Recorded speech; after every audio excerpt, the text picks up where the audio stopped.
Good morning, Har Har Mahadev.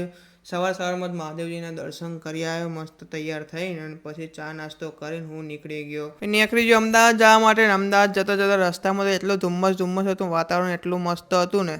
જતા જતા પાછું રસ્તામાં ફાટક બંધ આવે એટલે 10 મિનિટ પછી તો બગડી, અને પાછો પહોંચી ગયો ડાયરેક્ટ સીધો સ્ટુડિયોએ પહોંચ્યો. એટલે પછી ઓડિશનની તૈયારી ચાલતી હતી, એટલે મેં કીધું લાવો તાનો ફોર્મ ભરી કાઢીએ. ફોર્મ ભરીને પછી મસ્ત રીતે બેઠો અને બધાની રાહ જોતો હતો. પછી મૌલિક અમદાવાદથી આવી ગયેલા હતા, એટલે મેં એમને પૂછ્યું તમે ચા પીશો? તો એમને હા પાડી. પછી મેં એમને જ થોડું કીધું મસ્કા મારીને કે તમે ચા સારી બનાવો છો તો તમે જ બનાવી દો ને અમારી પણ બનાવી દેજો જોડે જોડે. એટલે એમને ચા બનાવી અને અમે બધાએ ચા પી લીધી.